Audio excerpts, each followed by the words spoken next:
बिस्मिल्लाहिर्रहमानिर्रहीम। अज़ीज़ तलबा व तालिबात, अस्सलामु अलैकुम। मैं हूँ आपका chemistry teacher Ehsan Afroz, class नहम केमिस्ट्री बाब नंबर 1। आज के लेक्चर में हम आखिरी दो न्यूमेरिकल्स को हल करना सीखेंगे। आखिरी न्यूमेरिकल हैं सवाल नंबर 9 और 10 के। इन न्यूमेरिकल्स को हल करने के लिए मैं आपको मोल मास कैलकुलेशन और मोल पार्टिकल कैलकुलेशन, इन दोनों कैलकुलेशंस, इन दोनों मसावातों को मिलाकर एक नई मसावात बनाना भी सिखाऊंगा और इस नई मसावात की मदद से कैसे हम मुख्तलिफ न्यूमेरिकल्स को आसानी से हल कर सकते हैं, ये भी आज के लेक्चर में तफसीली समझेंगे। तो आइए चलते हैं क्लास बोर्ड की तरफ। सवाल नंबर 9 और 10 करने से पहले मैं आपको एक फार्मूला बताना चाहता हूँ जो आपने मोल मास कैलकुलेशन के अंदर सीखा और मोल पार्टिकल कैलकुलेशन के अंदर सीखा।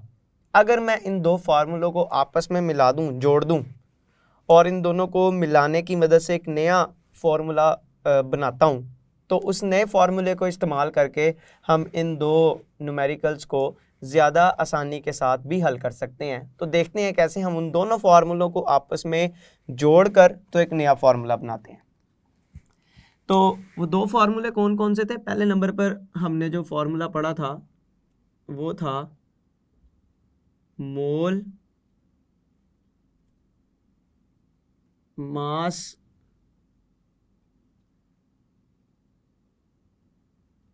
कैलकुलेशंस। और मोल मास कैलकुलेशन के अंदर हमने जो फार्मूला पढ़ा वो कुछ इस तरह से था कि किसी भी शय के मोल्स, किसी भी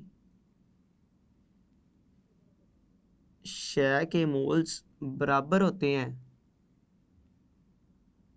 शय का दिया गया मास तकसीम इसी शय का मोलर मास। ये पहली कैलकुलेशन थी जिसको मोल मास कैलकुलेशन का नाम दिया था। दूसरे नंबर पर हमने जो कैलकुलेशन पढ़ी थी वो ये थी कि मोल पार्टिकल्स कैलकुलेशन।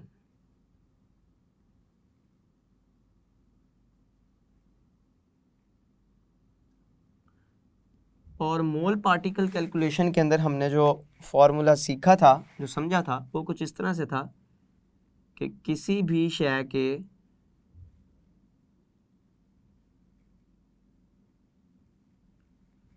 मोल्स बराबर होते हैं पार्टिकल्स की तादाद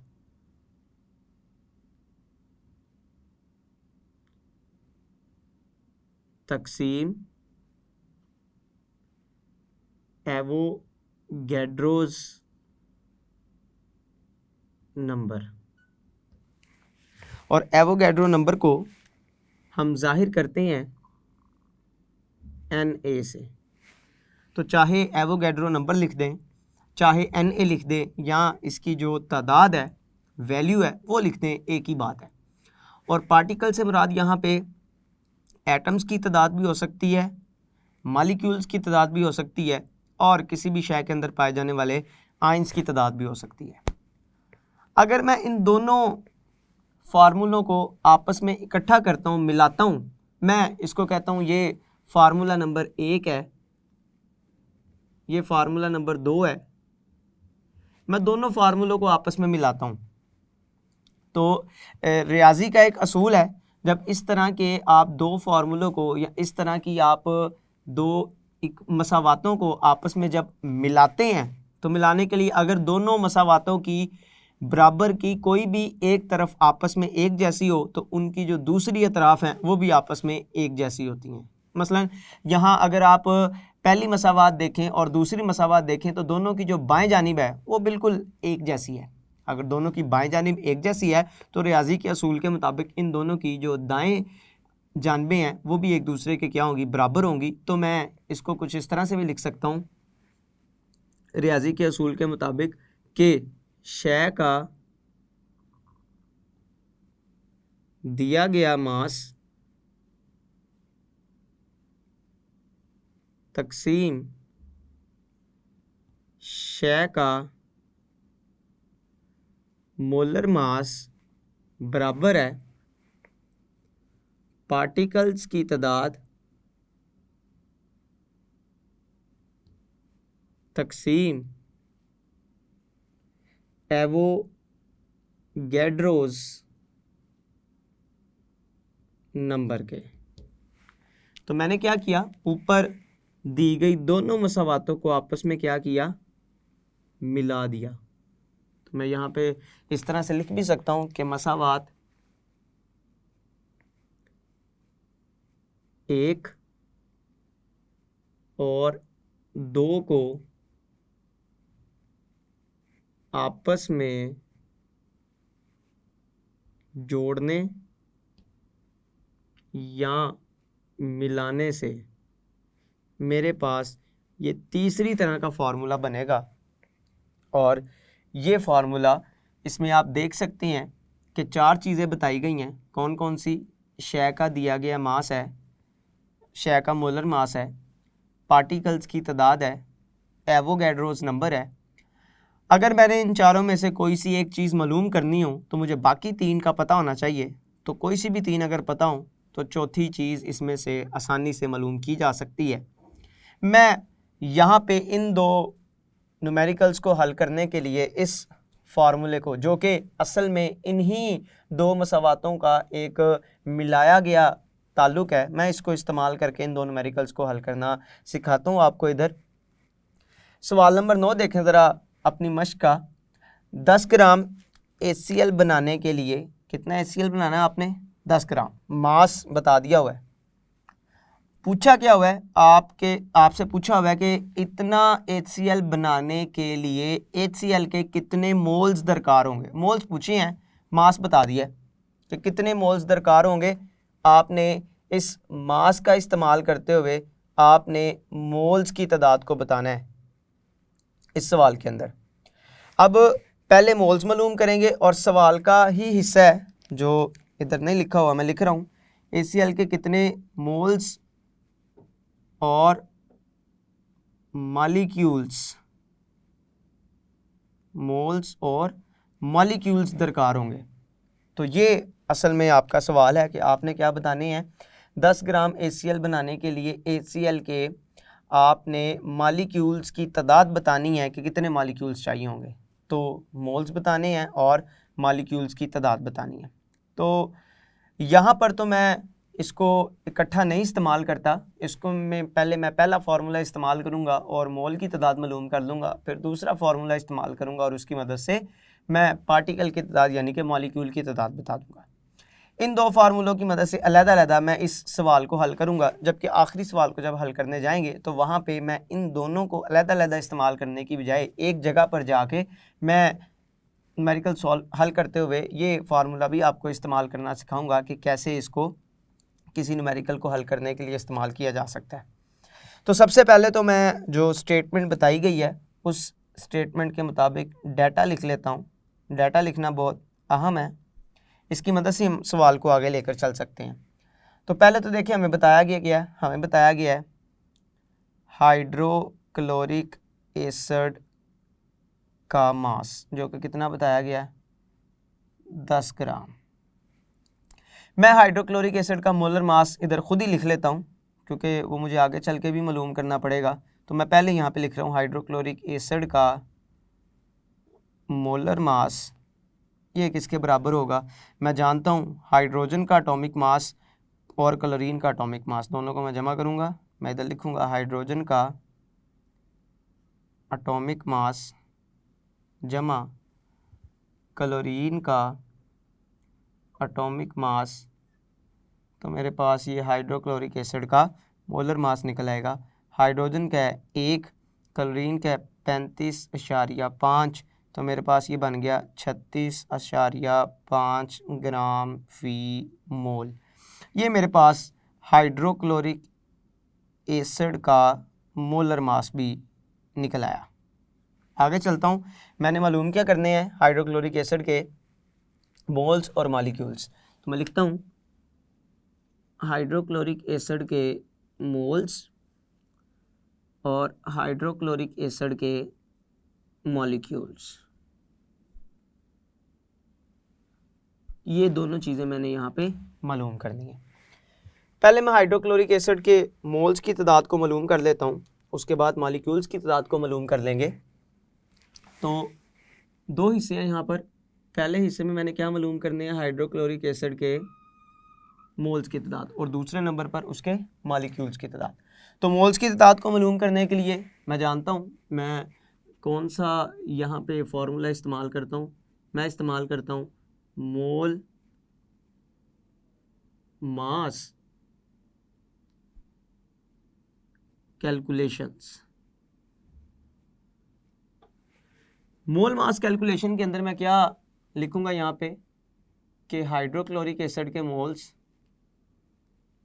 हाइड्रोक्लोरिक एसिड के मोल्स ये बराबर होंगे हाइड्रोक्लोरिक एसिड का दिया गया मास तकसीम हाइड्रोक्लोरिक एसिड का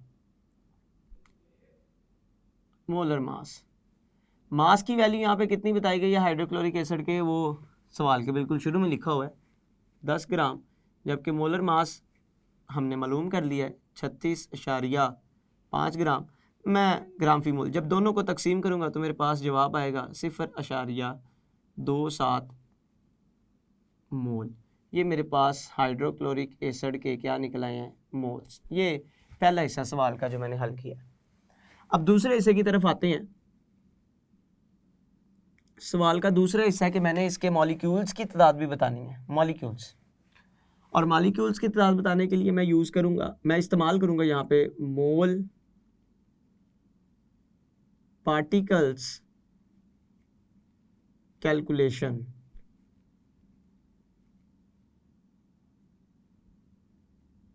मोल पार्टिकल कैलकुलेशन के अंदर जो फॉर्मूला है वो कुछ इस तरह से है कि HCl के मॉलिक्यूल्स की तादाद ये बराबर होगी HCl के मोल्स ज़रब एवोगैड्रोस नंबर। HCl के मोल ज़रब एवोगैड्रोस नंबर। मैं यहाँ पे HCl के मोल्स लिखता हूँ जो मैं यहाँ पे मालूम करके आया हूँ 0.27, जबकि एवोगैड्रोस नंबर की वैल्यू ये एक कांस्टेंट है और ये मुझे पता है कितनी है 6.02 ज़रब 10 की ताकत 23। जब मैं दोनों को आपस में ज़रब दूंगा तो मेरे पास इसका जवाब आएगा 1.64 ज़रब 10 की ताकत 23 मॉलिक्यूल्स।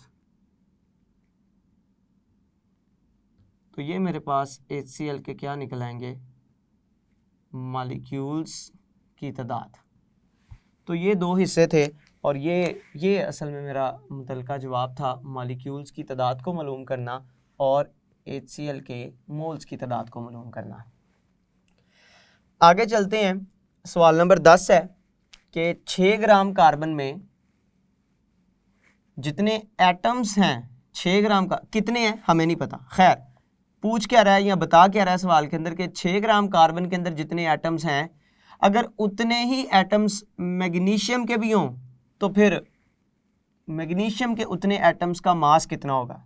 अगर 6 ग्राम कार्बन के अंदर मैग्नीशियम के एटम्स की तादाद हम बता दें और हमें पता हो कि मैग्नीशियम के भी उतने ही एटम्स हैं तो फिर मैग्नीशियम का मास भी बता देंगे। 6 ग्राम कार्बन के अंदर अगर हम कार्बन के एटम्स की तादाद निकाल लें और मुझे पता चल जाएगा क्योंकि मैग्नीशियम के भी उतने ही एटम्स हैं तो फिर मैग्नीशियम का मास कितना होगा। तो पहले मैं पहले सवाल के पहले हिस्से को हल करता हूँ। इस सवाल के दो हिस्से हैं। पहले हिस्से में तो आपने बताना है कि कार्बन 6 ग्राम है, इसकी मदद से कार्बन के कितने एटम्स होंगे। कार्बन के ग्राम से, कार्बन के मास से मैंने कार्बन के एटम्स निकालने हैं, पहली बात। फिर जितने कार्बन के एटम्स निकलेंगे उतने ही मैग्नीशियम के चूँकि एटम्स होंगे तो फिर मैं उन एटम से क्या मालूम कर लूँगा, मैग्नीशियम का मास मालूम कर लूँगा। दो हिस्से, कार्बन के मास से मैग्नीशियम के एटम्स निकालने हैं, वो कार्बन के मास से कार्बन के एटम्स निकालने हैं, उतने ही एटम्स होंगे मैग्नीशियम के तो फिर मैं उस उतने ही एटम की मदद से मैग्नीशियम का मास मालूम कर दूंगा। तो दो हिस्से हैं मेरे पास सवाल के। पहला हिस्सा इसका हल करते हैं। पहला हिस्सा है क्या मालूम करना, कार्बन के एटम्स, ये मालूम करना चाह रहे हैं हम। पहले नंबर पर कार्बन के एटम, किसकी मदद से, कार्बन का मास दिया गया है। अब अगर आप ये पहली कैलकुलेशन देखें जो कि मोल मास कैलकुलेशन है, तो इस कैलकुलेशन के मुताबिक अगर मैं एटम मालूम करना चाहता हूँ तो मेरे पास कहीं भी एटम के लिए कुछ भी नहीं लिखा हुआ। इसका मतलब तो एटम को मालूम करने के लिए मैं पहला फार्मूला यहाँ से इस्तेमाल नहीं कर सकता। अगर मैं दूसरा फार्मूला देखूँ तो दूसरा फार्मूले की मदद से मैं एटम्स की तादाद मालूम तो कर सकता हूँ, लेकिन उसके लिए मेरे पास एवोगैड्रो नंबर की वैल्यू पता होनी चाहिए जो कि मुझे पता है, और साथ में मोल की तादाद पता होनी चाहिए। लेकिन यहाँ पे मोल की तादाद नहीं बताई हुई। मैं आपको बताना चाह रहा हूँ कि हम इस तरह के सवाल को ज़्यादा आसानी से कैसे हल कर सकते हैं। तो उसके लिए मैं क्या करता हूँ, मैंने दोनों को मिलाकर मोल मास मोल पार्टिकल कैलकुलेशन दोनों के फार्मूलों को इकट्ठा करके यकजा कर दिया है और ये एक नया फार्मूला बना दिया है। अगर आप इस फार्मूले के अंदर देखें तो पार्टिकल की तादाद, एटम की तादाद भी मौजूद है और इस फार्मूले में मास भी मौजूद है। एक चीज़ है मोलर मास, एक चीज़ है एवोगैड्रोस नंबर। तो हम जिस चीज़ के बारे में कैलकुलेशंस कर रहे हैं उस चीज़ का मोलर मास, हम कार्बन के बारे में कैलकुलेशन कर रहे हैं तो कार्बन का मोलर मास मुझे पता है कि ये 12 ग्राम फी मोल है, जबकि एवोगैड्रो नंबर की वैल्यू भी मुझे पता है। पार्टिकल्स की तादाद मतलब यहाँ पे एटम्स की तादाद है जो हम मालूम करना चाहते हैं, तो ये हमने मालूम करनी होगी यहाँ पे, जबकि मास कार्बन का दिया गया होगा और वो कितना है 6 ग्राम। तो यहाँ पे मैं सीधा ये वाली मसावात इस्तेमाल करूँगा। ये तीसरे नंबर पर जो मैंने पहले दोनों को मिलाने से बनाई है, तो इस मसावात को इस्तेमाल करके मैं सीधे ही क्या निकाल लूँगा, कार्बन के एटम्स की तादाद को मालूम कर लूँगा। तो इस फार्मूले का इस्तेमाल यहाँ पे करते हैं। फार्मूला कुछ इस तरह से है कि शय का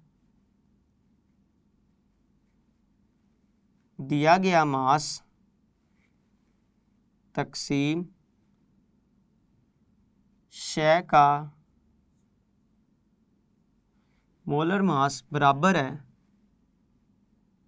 एटम्स की तादाद, पार्टिकल यहाँ पे पार्टिकल से मुराद है एटम, एटम्स की तादाद तकसीम एवोगैड्रोस नंबर, ये फार्मूला है। तो यहाँ पे कार्बन के एटम्स की तादाद मालूम करनी है, जबकि कार्बन का मास दिया गया है। कार्बन का मोलर मास मैं जानता हूँ 12 है। मैं ये यहाँ से एवोगैड्रो नंबर तकसीम हो रहा है, इसको जब मैं दूसरी जानिब लेकर जाऊँगा तो ये इस पूरे हिस्से के साथ दूसरी तरफ जाकर ज़रब खा जाएगा। तो इसको मैं लिखूँगा शय का दिया गया मास तकसीम शय का मोलर मास ज़रब एवोगैड्रो नंबर, और इधर मेरे पास क्या आ जाएगी, कार्बन के एटम्स की तादाद, ये इस तरफ बचेगी। अब कार्बन का मास कितना दिया हुआ है 6 ग्राम, इसका मोलर मास 12 ग्राम, ये याद रखने हैं आपने। 6 ग्राम तो सवाल में दिया है, 12 आप ज़ुबानी याद रखेंगे पीरियोडिक टेबल की मदद से। और एवोगैड्रोस नंबर ये भी मैं जानता हूँ 6.02 ज़रब 10 की ताकत 23। तो ये मेरे पास क्या निकल आएगा, कार्बन के एटम्स की तादाद। जब मैं कार्बन के एटम की तादाद को हल करूँगा तो मेरे पास इस सारे हिस्से को हल करके इसका जवाब आ जाएगा 3.01 ज़रब 10 की ताकत 23 एटम्स। तो ये मेरे पास क्या निकल आएंगे, कार्बन के एटम्स। हमारा सवाल बताता है हमें कि जितने कार्बन के एटम्स होंगे उतने ही मैग्नीशियम के एटम्स होंगे। तो दिए गए डेटा के मुताबिक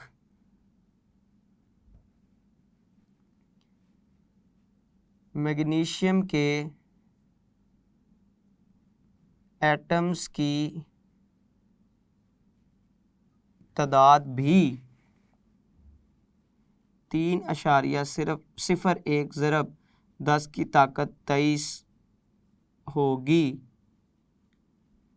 लिहाजा अब मैं मैग्नीशियम का मास भी यहाँ से मालूम कर सकता हूँ। मैं इसी फार्मूले का इस्तेमाल दोबारा करूँगा क्योंकि अब मुझे एटम्स की तादाद पता है, एवोगैड्रो पता है, मैग्नीशियम का मोलर मास भी पता है, मैं मैग्नीशियम का मास यहाँ से मालूम कर सकता हूँ। तो फार्मूला मेरे पास बनेगा मैग्नीशियम का मास तकसीम मैग्नीशियम का मोलर मास, ये बराबर है मैग्नीशियम के एटम्स तकसीम एवोगैड्रो नंबर। मैग्नीशियम का मास ये हम मालूम करना चाहते हैं, तो मैं इधर लिख लेता हूँ मैग्नीशियम का मास, जबकि बाकी चीज़ें एक तरफ लिख लेते हैं। मैग्नीशियम के एटम्स तकसीम एवोगैड्रो नंबर, और मैग्नीशियम का मोलर मास इस दूसरी जानिब आकर यहाँ पर ज़रब हो जाएगा। तो मैं लिखूँगा मैग्नीशियम का मोलर मास, मैं ये सारे नंबर लिखूँगा, सारी वैल्यू यहाँ पे लिखूँगा। मैग्नीशियम के एटम्स 3.01 ज़रब 10 की ताकत 23, एवोगैड्रो नंबर 6.02 ज़रब 10 की ताकत 23, मैग्नीशियम का मोलर मास 24 ग्राम फी मोल। मैं इन सारे नंबर्स को जब यहाँ से हल करूँगा तो मेरे पास आखिरी जवाब आएगा 12 ग्राम। तो ये मैंने क्या मालूम कर लिया, मैग्नीशियम का मास मालूम कर लिया। तो यही मेरा मुतलका जवाब है। मुझे बताया गया था कि कार्बन 6 ग्राम है, इसके एटम्स जितने भी हैं उतने ही मैग्नीशियम के एटम्स हैं। तो बताएं फिर मैग्नीशियम का मास क्या है।